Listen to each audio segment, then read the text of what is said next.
¿qué tal? Muy buenas noches, bienvenidos a su programa Realidades. Mi nombre es Alejandra Sánchez y en una emisión más les voy a estar acompañando. El día de hoy tenemos un programa, como casi todos les decimos, muy interesante. Tenemos el gusto también de contar con dos invitados expertos en el tema del día de hoy y también pertenecientes a la Facultad de Ingeniería. Vamos a estar dedicando este espacio televisivo a platicar un poco sobre agricultura, alimentación y nutrición. Recordando que Realidades es un programa que tiene diferentes ejes y que principalmente trata de abordar temas de interés público en donde la academia podría ofrecer algún tipo de propuesta o solución incluso. Es por eso que le quiero dar la bienvenida con mucho gusto a nuestros dos invitados del día de hoy. Tenemos aquí al coordinador del doctorado en Ingeniería en Biosistemas, el doctor Ramón Guevara. Muchas gracias, doctor, por asistir. Y al coordinador del doctorado en Ingeniería, docente académico investigador, el doctor Irineo Torres. Gracias, doctor. Buenas noches, muchas gracias por la invitación.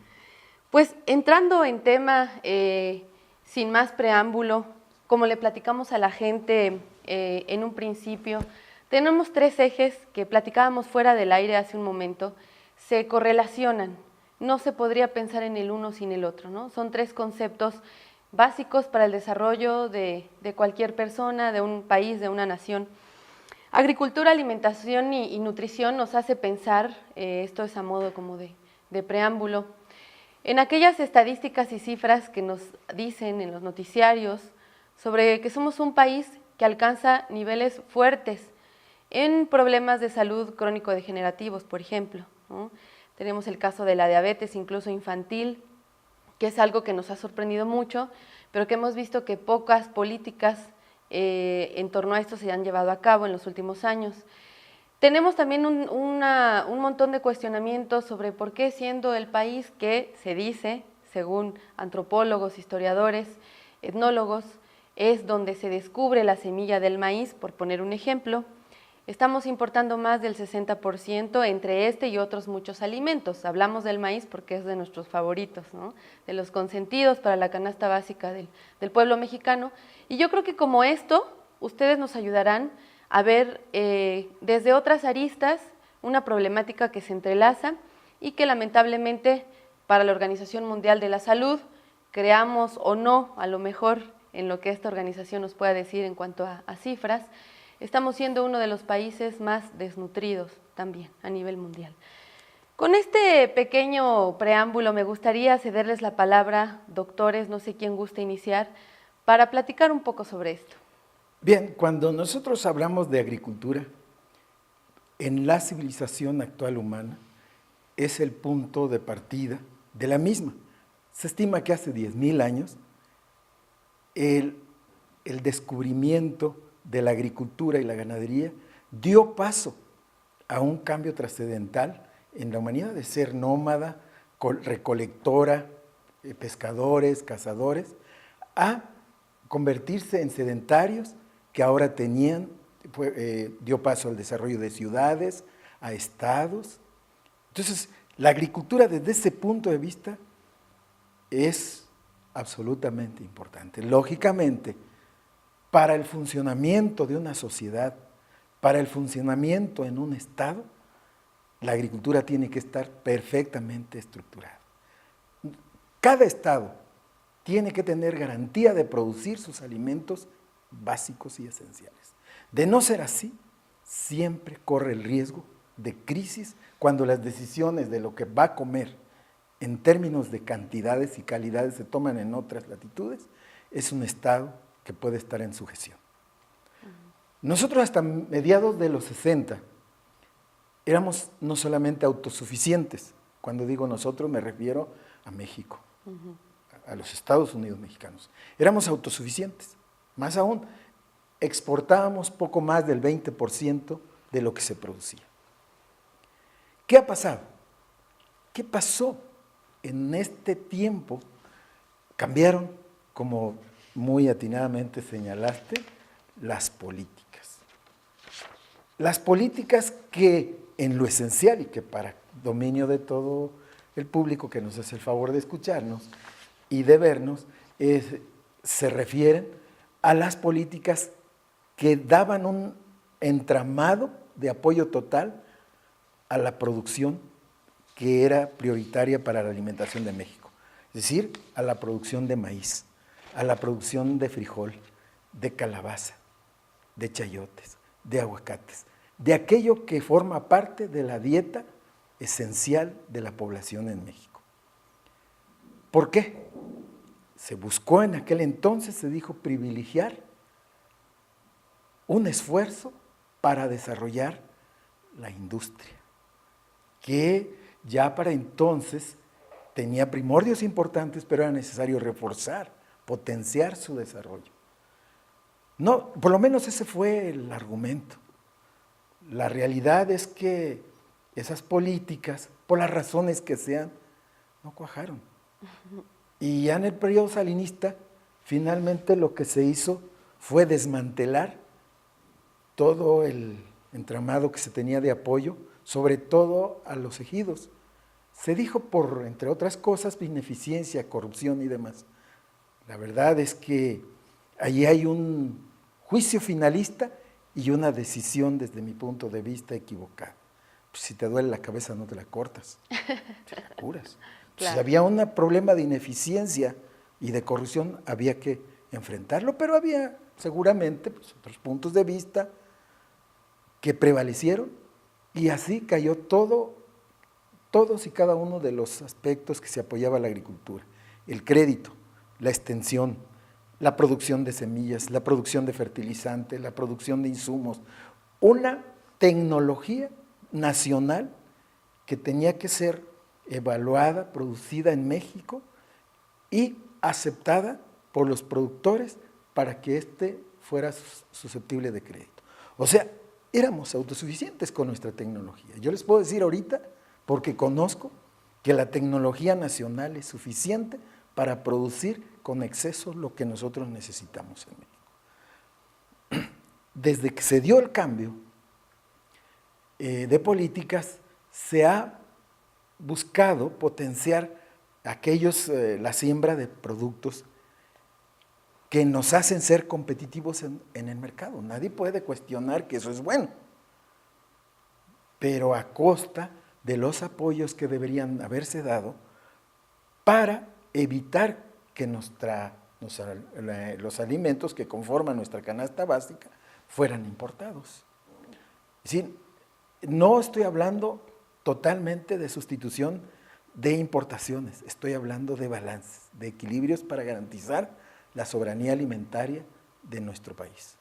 Eso sería, digamos, a modo de prólogo en esta charla.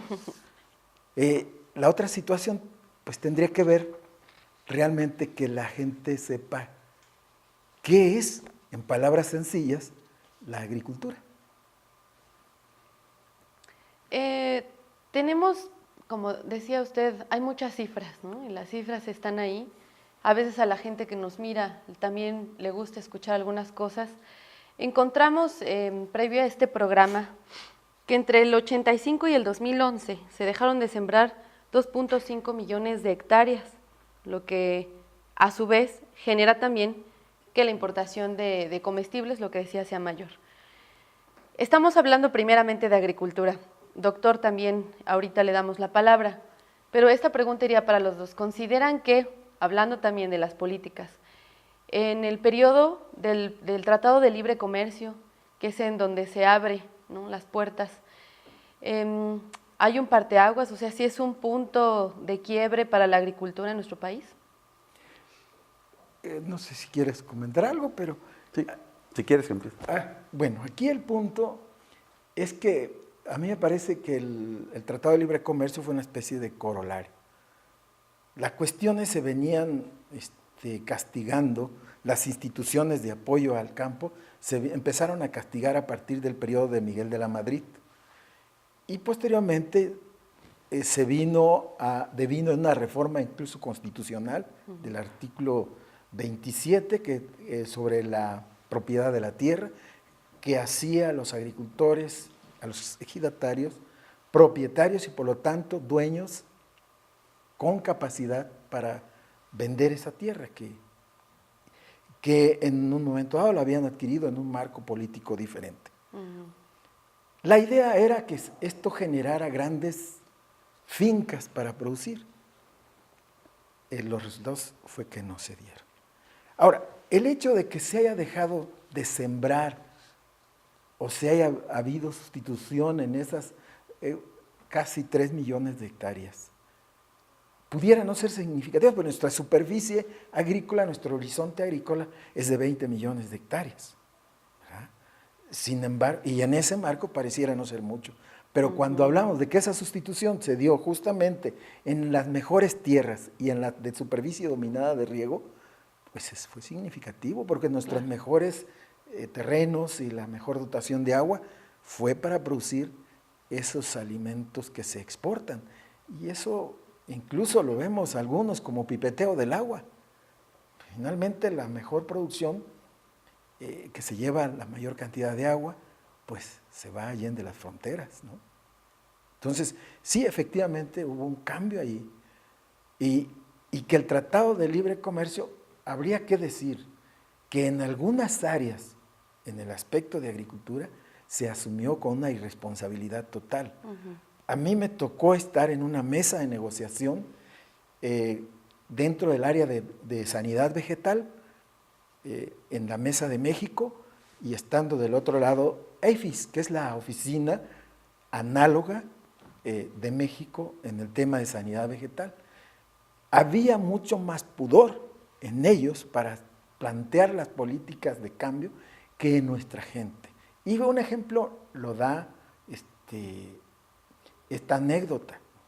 Cuando se hicieron los acuerdos de que finalmente qué es lo que se deberían hacer, con algunas inconsistencias que en su oportunidad señalamos, pero que todos se establecieron, la parte norteamericana decía, bueno, finalmente habrá oportunidad de ir trabajando sobre esto en los ejercicios que se hagan posteriormente de aprobación en los estados.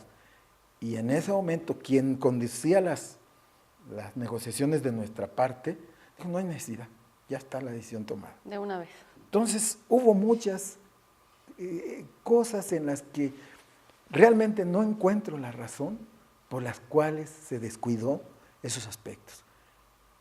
Obviamente nos volvimos competitivos en áreas agrícolas, ¿sí? En esas que no son nuestra canasta básica. Y en lo que era nuestra alimentación básica, caímos. O sea, importamos maíz, que es lo más relevante para nuestra alimentación. Pero exportamos frijoles y chiles. Y conste que yo trabajo con chiles. Acaba de decir algo muy interesante el doctor Irineo Torres. Doctor Ramón Guevara, el tema de la propiedad privada, ¿no? Suena romántico también, nostálgico, pero sí es un momento crucial en nuestro sistema ejidal, en un México muy reciente, no tan lejano, en el que incluso había otros países que venían a ver cómo funcionaba este modelo ejidal de colectivizar la propiedad y de defenderla a la vez, ¿no? El tema del artículo 27 lo podremos retomar más adelante porque es un artículo que ha sido manoseado y toqueteado durante muchos sexenios, muchos periodos. Pero hablando de la agricultura específicamente, doctor, ¿cuál es su opinión para cerrar este primer bloque y después pasar a los siguientes tópicos? Sí, bueno, como comenta mi colega, el doctor Irineo, comparto totalmente lo que él ha señalado. Simplemente yo agregaría algunas cuestiones relacionadas con que coincido en que tenemos aquí en México la capacidad para producir lo que necesitamos, pero ciertamente fuera del ámbito que realmente tiene que ver con esa capacidad de producir esos alimentos por las metodologías de la agricultura tradicional, entendiendo esto como un conjunto de tecnologías que nos van a servir para producir alimentos de origen vegetal, en este caso hablando de la agricultura, o de origen animal, en el caso de la ganadería, pues en grandes superficies. Creo que ahí las políticas, quizá por ignorancia de quienes han estado en los puestos clave de las tomas de decisión, en pláticas que a veces tenemos el doctor Irineo y su servidor, pues hemos comentado detalles como esto, ¿no? De que a veces es simplemente como se maneja la política, ¿no? Ponen gente para tomar cierto tipo de decisiones que van a incidir sobre, en este caso, la producción agrícola del país, en manos de alguien que a lo mejor no tiene, a lo mejor tiene buena voluntad, a lo mejor no, eso no lo sé, pero no toman normalmente la historia nos ha indicado que no se han tomado las decisiones quizá adecuadas. O tiene los conocimientos, pero no tiene la voluntad. Exactamente, que bueno, yo quiero pensar que no ese es el caso, porque bueno, podría ser eso ya también, creo que está peor, ¿no? Y dice algo muy importante, ¿no? Hay muchas condiciones y esto nos hace pensar también en el trabajo para la gente, en el tema del agua. No todos los países tienen este acceso al agua como lo tenemos en México, esta disponibilidad, con sus asteriscos, ¿no? Porque también encontramos zonas en donde las sequías están recrudeciéndose muchísimo más, cosa que no solamente afecta al campo, sino a la dinámica de vivienda. Sí. Esto junto al trabajo poco remunerado y al éxodo al que se ven obligados a enfrentar nuestros paisanos y paisanas, que tiene que ver con la migración, es un efecto de lo mismo, ¿no? Del tema de agricultura. Es muy interesante, vamos a tener oportunidad de hablar de esto al regresar del corte. Vamos a hacer una pausa de identificación y recordarle a la gente que estamos con el doctor Ramón Guevara y el doctor Irineo Torres de la Facultad de Ingeniería, platicando sobre 3 temas muy importantes: agricultura, salud y nutrición, ¿sí? Si no me equivoco, y todas estas van de la mano. Entonces quédese con nosotros, estamos haciendo realidades a través de TV UAC.